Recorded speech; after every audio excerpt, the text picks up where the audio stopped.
Hello मित्रों, नमस्कार। मैं आपका दोस्त अरुण कुमार पांडे आज फिर से एक नई जानकारी के साथ हाजिर हूँ।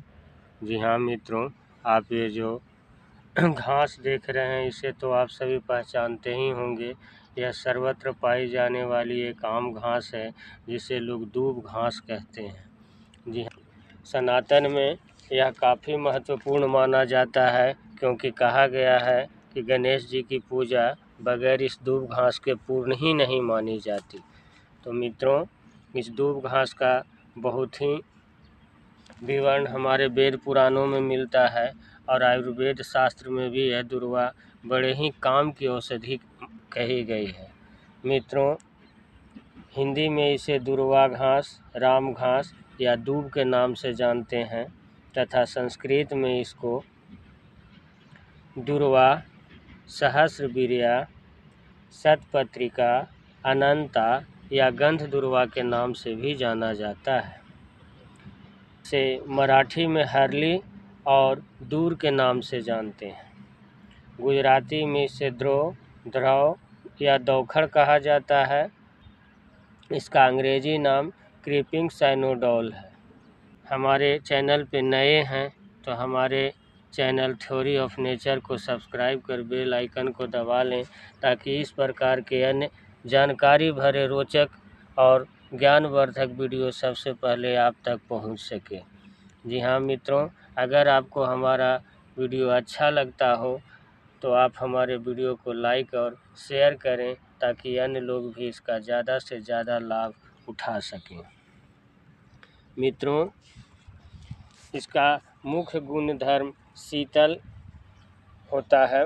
यह अत्यधिक फैलाव वाला होता है। यह दो तरह का होता है, एक ये और एक लंबे जड़ वाली। जो लंबे जड़ वाली फैलती है और जहाँ जहाँ उसका टहनी निकलता है वहीं पर से उसका पुनः जड़ बन जाता है। मित्रों, यह स्वाद में मधुर, मीठा, रुचिकारक एवं पौष्टिक होता है। यह रक्त शोधक, पित्त, कफ, मन और विसर्प का नाश करने वाली है। यही नहीं, यह चर्म विकार, मूर्छा एवं दाह के रोगों का भी नाश करती है। मित्रों, इसमें विटामिन ए और बी दोनों ही प्रचुर मात्रा में पाया जाता है जिससे इसका सेवन बलवर्धक भी है। हाँ, ये ध्यान रखें, इसका जितनी मात्रा बताई जाए उतनी मात्रा में ही सेवन करें, अन्यथा मात्रा से अत्यधिक सेवन करना आपके काम शक्ति को छीन कर सकता है। अतः इसका नियमित मात्रा में ही सेवन करें। अगर इसका किसी भी रूप में चूर्ण का इस्तेमाल करें तो उसकी मात्रा 3 से 5 ग्राम से अधिक नहीं होनी चाहिए और काढ़े के रूप में जब इस्तेमाल करें तो उसकी मात्रा 10 से 20 ml से अधिक नहीं होनी चाहिए। मित्रों, यह पेशाब की समस्या का रामबाण औषधि है। जी हाँ, पेशाब की समस्या के साथ साथ यह छोटी मोटी पथरी को भी तोड़कर बाहर करने में समर्थ है। इसके 2 चम्मच ताज़े दुर्वा का रस अथवा इसके पंचांग का काढ़ा बना लें। अगर इसके ताज़े रस में इस्तेमाल करना है तो 2 चम्मच दुर्वा का रस, 4 चम्मच काढ़ा। ध्यान रहे, अगर दुर्वा का रस हो तो 2 चम्मच और अगर काढ़ा के रूप में इस्तेमाल करें तो 4 चम्मच तक। लगातार कुछ समय तक पीने से पेशाब का जलन, पेशाब का रुक कर आना, पेशाब का खुल कर ना आना, इन सब चीज़ों से निजात मिलता है तथा पेशाब खुल कर आता है। इसके रस को मुंह में रखकर कुल्ला करने से मुंह के छाला रोग भी ठीक हो जाते हैं। मित्रों, यह चर्म रोग की भी बड़ी ही अचूक औषधि है। दाद, खाज, खुजली, एक्जिमा, अपरस जैसी किसी भी यह नाश करने में समर्थ है। मित्रों,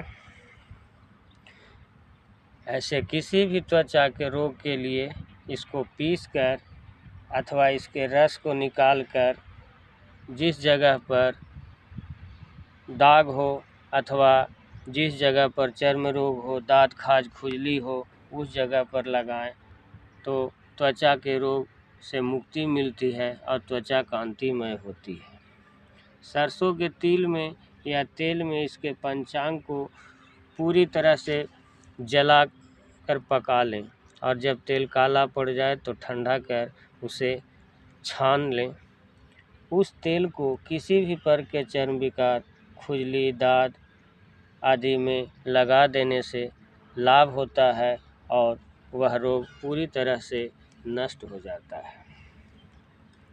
यही नहीं मित्रों, ताजे दुर्वा के रस को अगर दूध के साथ 2 चम्मच मिलाकर पिया जाए तो उससे भी पेशाब खुलकर आता है।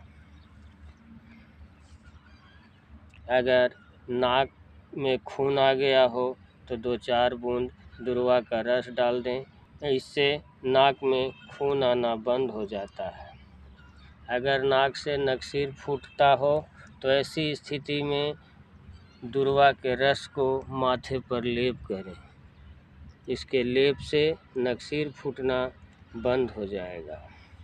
अगर शरीर में लाल चकता या दाद का चकता, जिसको शीत पीत या जुलपीती कहते हैं, बार बार उठता हो तो ऐसी स्थिति में इसका रस में हल्दी मिलाकर लगा दें तो उसमें काफ़ी लाभ होता है।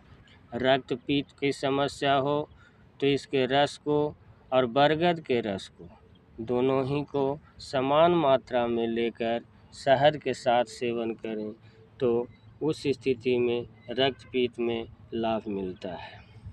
अगर बार बार हिचकी परेशान कर रही हो तो उस स्थिति में